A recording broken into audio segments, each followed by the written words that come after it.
Halo sahabat inovasi semua di rumah, berjumpa lagi dengan saya Ika Oktavianti dari Badan Penelitian dan Pengembangan Daerah Provinsi Sumatera Selatan dalam acara One Day One Innovation. Satu hari, satu inovasi, tiada hari tanpa inovasi. Sahabat inovasi, saat ini inovasi sudah menjadi suatu keharusan. Inovasi itu bisa tercipta dengan adanya kreativitas dan keinginan untuk menyelesaikan suatu masalah di sekitar kita. Salah satu contohnya adalah kain tenun blongsong atau tajung adalah merupakan kain tradisional dari Sumatera Selatan yang bisa digunakan oleh seluruh masyarakat, lapisan masyarakat. Bahkan saat ini motif dan padu padan kreasi dari kain ini bisa digunakan, sudah merambah pasar modern. Tetapi ternyata terdapat kendala bagi UMKM untuk memulai produksi jenis kain ini. Telah hadir bersama saya di sini adalah seorang inovator yang akan membahas tentang solusi untuk mengatasi kendala tersebut. Selamat datang Ibu Dr. Indri Arianti SEMSI ke Studio Balitbangda. Ibu, apa kabar? Baik, Baik ya. Nah, Ibu Indri ini juga selaku Ketua Jurusan Manajemen Informatika Politeknik Negeri Sriwijaya. Ya Ibu, betul ya? Siap, ya, benar. Jadi sibukannya apa nih Bu? Kesibukannya sehari-hari sekarang jadi dipercaya oleh pimpinan untuk menjadi Ketua Jurusan Manajemen Informatika. Itu suatu dibilang beban. Jangan, tapi itu tanggung jawabnya besar. Artinya dalam aktivitas sehari-hari kita harus melibatkan mahasiswa yang banyak, apalagi sekarang jurusan manajemen informatika sudah ada juga bukan hanya di kampus Politeknik Negeri Sriwijaya saja yang di Palembang, tapi juga sudah ada di kampus Banyu Asin. Artinya satu lagi juga ada kerjasama dengan kelas kerjasama MSU atau dari Malaysia gitu. Oh, dari Malaysia. Ya. Nah, kalau dari profilnya aja Ibu Indri ini udah sangat inovator sekali ya, teman-teman. Jadi seperti yang udah saya bahas di depan tadi Bu, kita mau membahas inovasi mesin kelos benang ya untuk kain blongsong atau tajung. Jadi sebelumnya memang tadi ada kendala nih. Kira-kira kendalanya seperti apa Bu? Pada saat kami mengunjungi UMKM yang ada di Tuan Kentang Palembang di Kertapati lewat di arah ke stasiun kereta api itu, di sana kami melihat bahwa awal mula produksi dari kain tersebut adalah kuncinya di alat kelos itu. Di mana mesin kelos yang ada pada saat itu adalah secara manual. Jadi manual itu butuh waktu dalam satu bantalan benang itu seberat 5 kilo, itu butuh waktu sekitar 2 minggu atau sampai 1 bulan. Untuk gulung benang. Iya, gulung benangnya aja, di mana dalam satu bantalan itu ada 50 gulungan kecil yang memang harus dibuat lagi dan harus bentuknya lebih padat dan tidak dia itu tidak putus dan tidak seliweran atau kusut gitu ya. Jadi harus lebih rapi dan lebih kencang gitu Mbak. Jadi inovasi yang kita bahas ini mesin kelos ya Bu. Sebelumnya memang alat kelos ini tradisional. Kalau sering saya lihat nih di rumah-rumah kain tenun gitu, itu pakai tradisional, masih pakai tangan ya, atau pakai sepeda gitu ya. Nah, tapi ini diciptakan mesin untuk penggulung benang kelosnya itu, mesin kelosnya itu. Jadi dari inovasi yang kami coba sarankan dan kami buat sekarang ini, jadi akan ada listrik, jadi aliran listrik yang akan membantu proses pembuatan benang tersebut. Jadi bisa lebih efisien waktunya, jadi waktunya bisa berkurang setengah dari yang seperti biasa, misalnya 1 bulan berarti dia 2 minggu udah bisa dalam 50 gulungan. Dan itu menjadi kunci, karena kalau dalam semakin lama mesin kelos itu menghasilkan benang, proses selanjutnya tidak akan jalan karena ini adalah awal atau dasar dari proses pembuatan kain itu tersendiri. Jadi bahkan dari benangnya aja sudah mengurangi waktu memakan waktu produksi ya Bu. Jadi mesin kelos di sini untuk membuat efisien, lebih efisien dan lebih efektif waktunya gitu. Jadi sekarang mesin ini sudah diproduksi ya? Karena program yang kami laksanakan kemarin merupakan program pengabdian dari masyarakat yang memang programnya Kemeristek Dikti sebelum Kemendikbud sekarang. Jadi tahun 2019 itu, jadi program ini dibiayai oleh Dikti.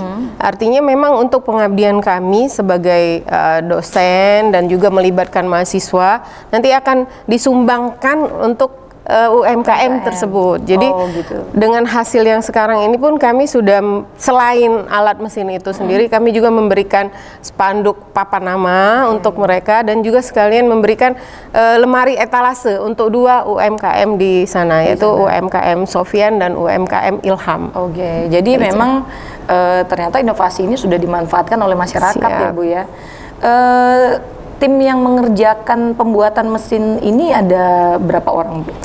Untuk tim ini alhamdulillah kami juga bisa membantu proses penyelesaian laporan akhirnya mahasiswa teknik mesin. Di sana dengan bantuan biaya ini mereka tidak mengeluarkan biaya untuk proses LA mereka.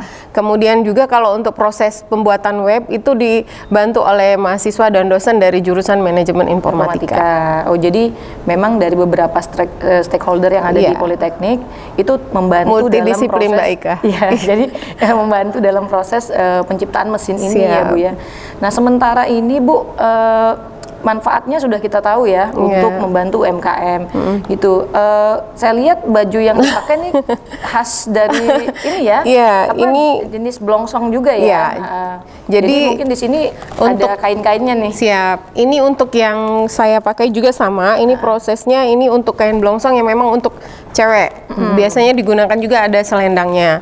Sedangkan kalau untuk yang cowok itu kain tajung. Jadi ini sarung, kain sarung yang memang khusus untuk cowok. Jadi diproduksi dan kebetulan ini juga produksi dari mereka Mbak Ika.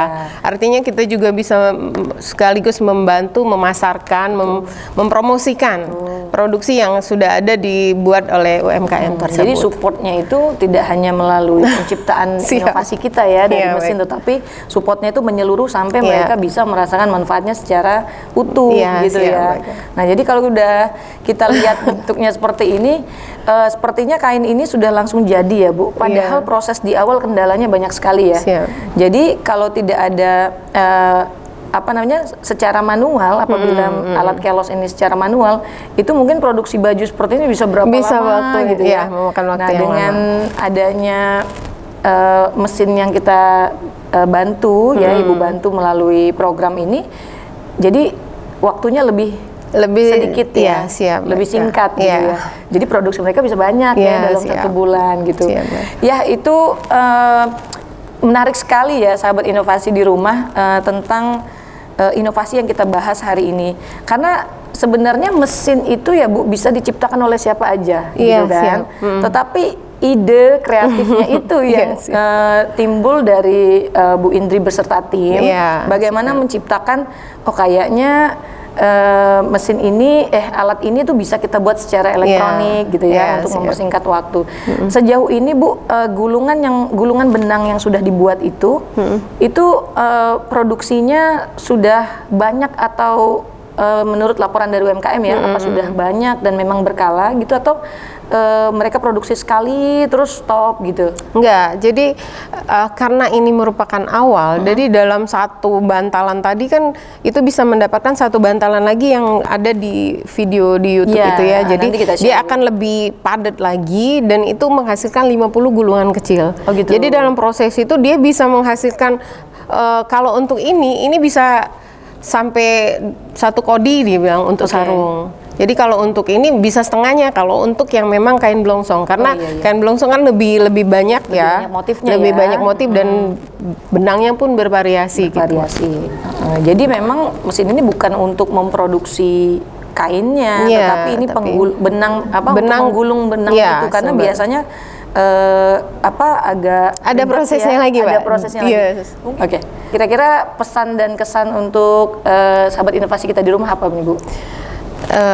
Ada satu pesan yang memang harusnya untuk semua, karena kalau masalah haki ya atau hak cipta ini jangan sampai kita juga kebablasan, akhirnya nanti kita apa yang kita jadikan inovasi, apa yang jadi ide cemerlang kita itu akan diambil orang lain, Mbak Ika. Nah, ini harusnya untuk semua, kalau memang ada sesuatu yang baru bisa membuat jadi itu hak cipta kita, jadi bisa kita daftarkan. Jadi sehingga apapun itu hasil yang memang milik kita akan tetap menjadi punya kita sendiri. Gitu sahabat inovasi. Jadi kita jangan terlena ya Bu ya. Siap. Kita produksi tapi Iya. nanti tiba-tiba hak cipta kita Diambil diambil orang. sama daerah atau Iya. negara lain Iya. gitu ya. Jadi ini khas Sumatera Selatan Siap, gitu ya. Mbak. Saya juga akan mengucapkan terima kasih yang tak terhingga untuk Kemenristek Dikti atas program yang telah diberikan kepada seluruh dosen di Indonesia, terutama di Politeknik Negeri Sriwijaya. Kemudian saya juga mengucapkan terima kasih kepada tim yang telah ikut dalam proses pelaksanaan sampai selesainya pengabdian pada masyarakat ini, dan juga tidak putus-putusnya kami juga mengucapkan terima kasih kepada pimpinan Politeknik Negeri Sriwijaya, Pak Direktur beserta para wadir yang telah mensupport pelaksanaan program kemitraan pengabdian pada masyarakat ini. Semoga apa yang kami hasilkan bisa bermanfaat bagi Politeknik Negeri Sriwijaya khususnya. Kayaknya kita nggak habis-habis ya Bu kalau ngobrolnya bisa sampai berapa jam gitu ya. Tapi saya ucapkan terima kasih Ibu Iya, Indri Mbak. udah hadir di sini bisa berbagi informasi, Iya. pengetahuan tentang ide-ide kreatif, inovasi. Siap. Mungkin kami akan nantikan ya untuk inovasi selanjutnya ya. Siap. Mungkin kita akan kedatangan Bu Indri lagi dengan Siap. inovasi-inovasi yang lainnya gitu. Terima kasih Ibu atas kedatangannya. Sahabat inovasi di rumah, tetap jangan lupa kita punya jurus 4S, yaitu setiap orang adalah inovator, setiap masalah itu bisa menjadi peluang inovasi, setiap solusi harus sinergi, dan setiap inovasi harus konkret hasilnya.